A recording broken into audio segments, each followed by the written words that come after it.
All right, well, hello everybody, and welcome back to another edition of the Forex Market Preview. Today we're going to be doing a study of both structure analysis and Fibonacci extension retracement work, and I'm going to be showing you a little bit about how to combine those two together.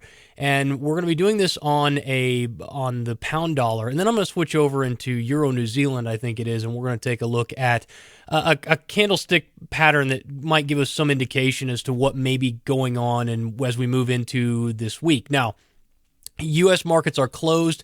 The stock market and the bond market are closed in America today.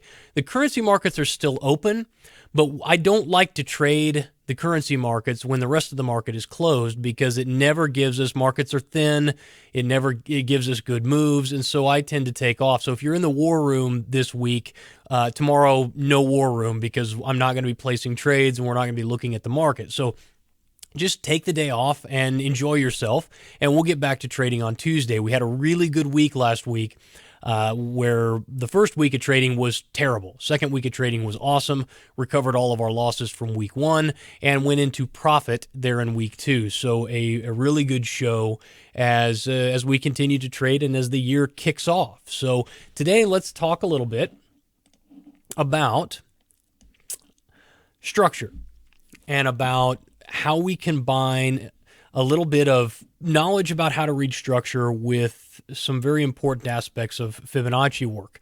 Now, this is something that I teach in detail and that we teach in the 12-week transformation course, but I'm going to go over it briefly here with you so that you kind of get an idea of what we look at.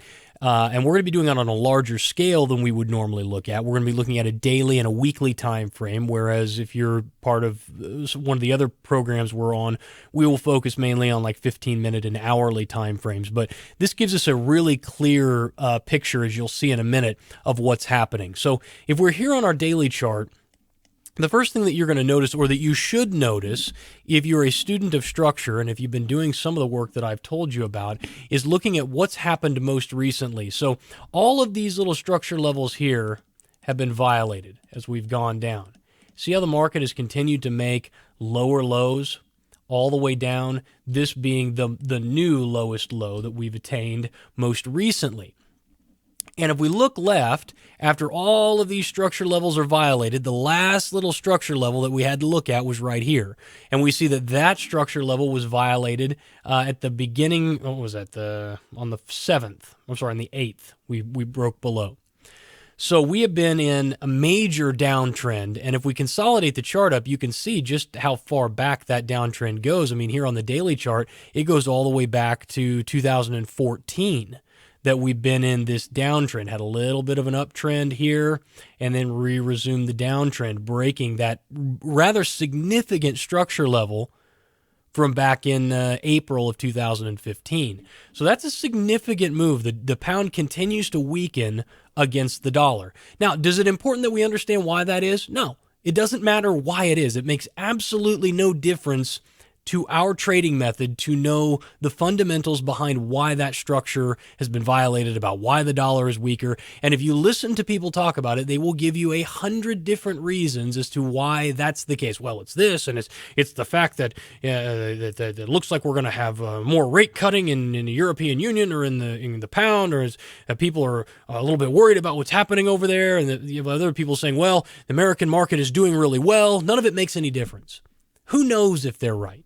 What is important? The important thing is that when we look at the chart, we see we broke the most recent structure level. And in fact, as I scroll back, we don't see another structure level until all the way back down here. These are the 2009 lows that we're talking about. That's pretty significant.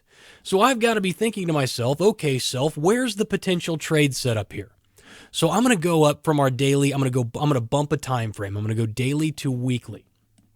All right, then I'm going to erase all of this stuff that we've got on our charts just so that we can have a clearer picture here. So the market is violated. If I consolidate my charts, my chart again, you can see here looking left, there's kind of the last support level. That support level's from 2009, as I said, after the big market crash that occurred back then. And you can see, with the exception of this little false breakout that we had right here, market has really been in a continual downtrend since 2009. So how do I start looking for termination points? How do I start looking for areas where we may find support? Now, again, this is a very big time frame. It's weekly. So this would be a position trader or an investor who might be looking for a time when I want to acquire pounds. When would be a good time that I think the dollar is going to be the strongest that it's going to be, and I might want to look at moving over and purchasing a little bit of pounds rather than dollars, or selling off my dollars to buy pounds? Well, let's talk about it. Look left. Structure leaves clues. We violated the most recent structure level. We violated the structure level here. The last thing that we've got here is this structure level down here. And actually, we haven't quite violated it yet, but we're almost there. And we're now sitting and looking potentially to 137.79s. So let's start. Now that we've identified our structure level, let's take do a little bit of Fibonacci work here. I'm going to grab my Fibonacci extension, and I'm going to go from this swing high down to the swing low, right there. I'm going to bring it back up. And now I'm going to consolidate my chart again, and I'm going to look for a little bit of ratio and structure confluence. And what do you see? Well, right along that previous structure level, we have a 127 extension. This is a classic. This is one of the major Fibonacci extension levels that we look at. The other one would be the 1618, the 1414 being a minor level that we use in some of our other cipher patterns and things like that. But 127 extension, clearly an area that we want to be watching, and we can see that lines up almost right on top of the structure level. So when we're talking about combining fibs and structure, what we want to look for is areas of confluence where we have a major Fibonacci level lining up against a structure level, giving us some indication that the market may reverse there. Now, I'm looking here to see if I can go back far enough, and I doubt I can. I wonder if we can get a monthly time frame here and just see what we get out of the month. I just don't have the data for it. So even on a monthly time frame, we're going back to 2001. I still don't have anything past this support level here. This 127 is pretty significant structure. Pretty significant structure. So if the market will come down into, back out on the weekly now, if the market will come down into that 127 extension at structure, we've got a pretty decent buying opportunity, don't we?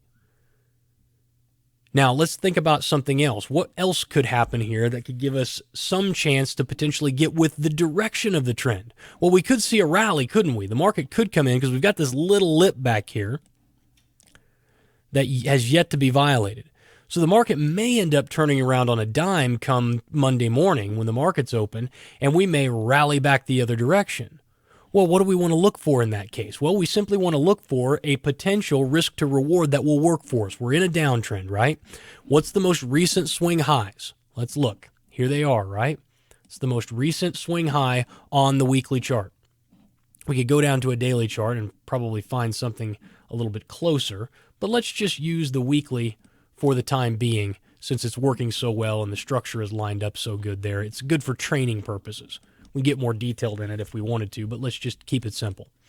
So we've got our previous structure level here. That's the swing high. So we know we don't want, if we violate those highs, we're in bad shape, right? That talks about a total shift in trend back to a bullish trend from a bearish trend. But right now, we're clearly bearish. So let's look at for the most recent support level. Well, that comes in right here, doesn't it? But you see, if the market rallies back up into that previous structure support level, what do we find? Well, we find most recent support, which should become resistance. This would give us a very bad risk to reward profile, wouldn't it?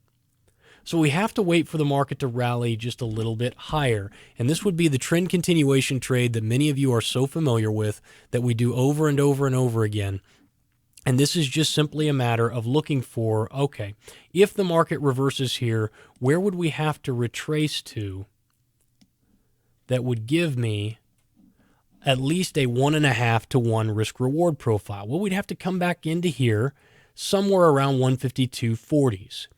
So if the market on Monday opens up, goes straight north, and comes back up into 152.40s, and actually it's going to have to be a little bit higher than that because we're going to have our stops above the swing high, right?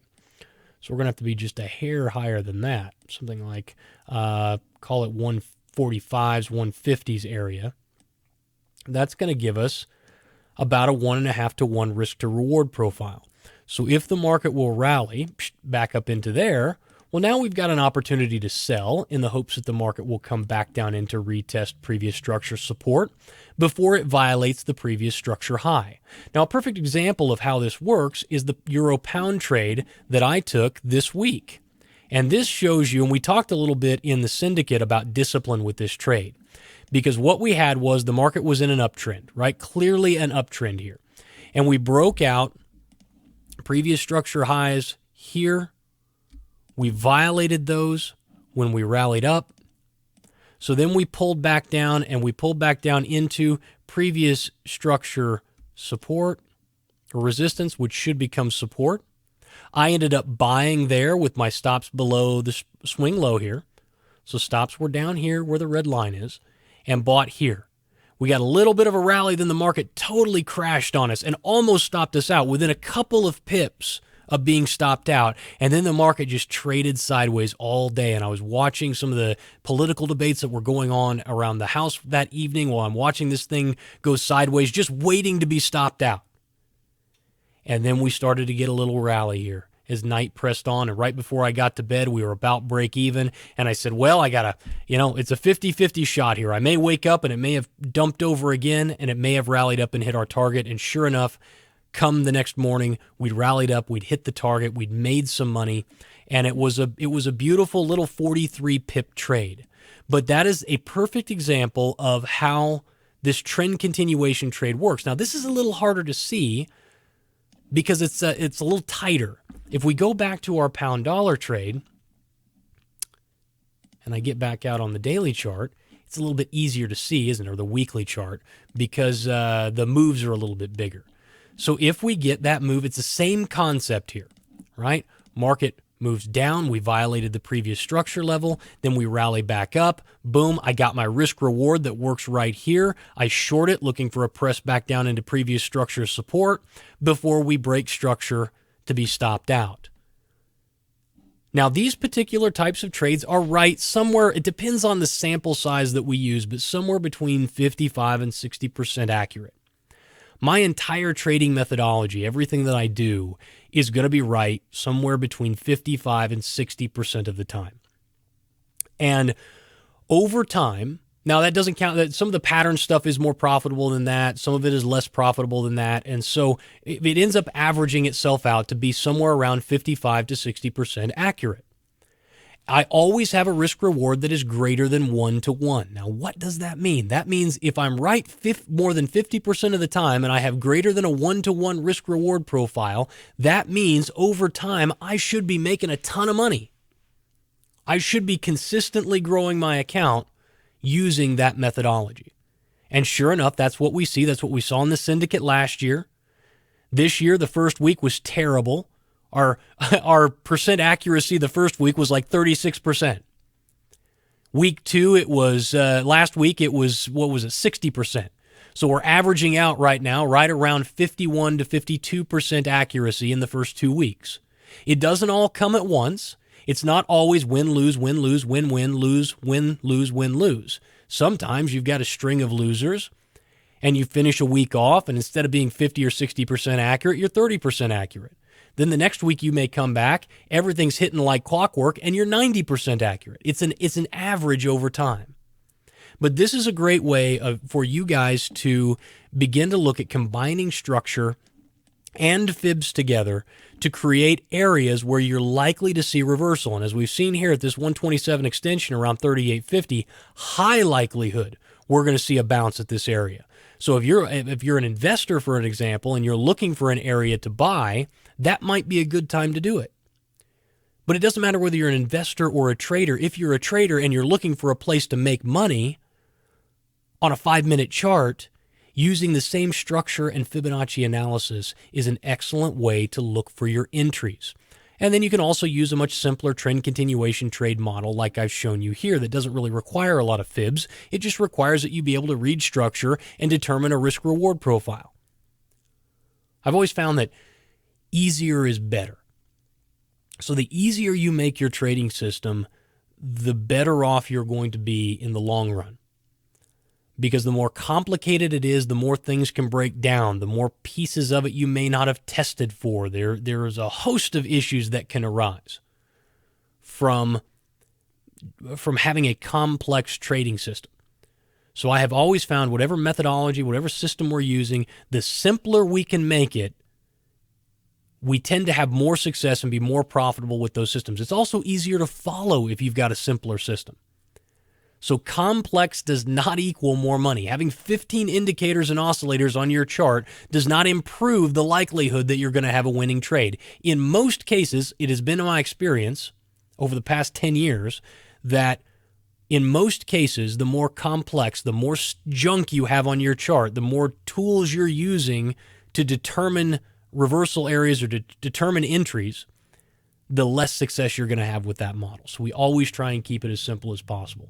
Now, last thing, I just want to show you something quickly here on Euro New Zealand. We've had a couple of days here where the market has tried to spike higher, and we have been unable to breach the previous structure, resistance, and support level. Do you guys see this? You have right here, support, resistance, market rolled over. This is the first time we've got to retest it. And what do we see? 2 times the market has tried to blow through and has been unable to. Dropping down to a 1-hour time frame, you can see once we see a violation of structure, what would be beautiful is if we get a little rally like this and then a rollover. Then we can look for a shorting opportunity in the direction of the underlying trend. We've been very bullish here over the last little bit, but looking at our higher time frame here on the daily chart, it's clear that we're possibly looking at a rollover here back down into previous structure at around 163.89s. So be watching that this week as trading continues on. For those of you in Europe, it's absolutely fine to trade Monday. But as we move into New York, markets are going to be thin, or at least they are in general, and so we just don't trade them. But anyway, that's all I got for this week, guys. I want to thank you so very much. By the way, this Thursday, I am having a private training. It's absolutely free. We're going to be covering some of what I think are the key insights that I've learned over the last decade of both trading and working with traders that I think give them an edge. They give them the greatest likelihood of having long-term success in the markets. I have trained some phenomenal traders, guys who have gone on to trade for hedge funds, for proprietary trading firms, guys who trade on their own and make their living doing it. And I want to share with you what has made the biggest difference overall for the people who succeed and the people who do not. And so Thursday, we're going to be having that training. There will be an email that goes out either tomorrow or Tuesday reminding you about it and inviting everyone who didn't sign up yet to sign up. The only way that you can sign up for that is to be on the email list that I send out the FMP with. So if you're not on that list, you need to sign up, and you can find it right underneath this video. If you're watching it on YouTube, it's going to be in the About section. Just click on it and make sure you're registered. And then if you are watching this at tradeempowered.com, it'll be right underneath this video somewhere. There'll just be a little link that says sign up to be on the Forex Market Preview list.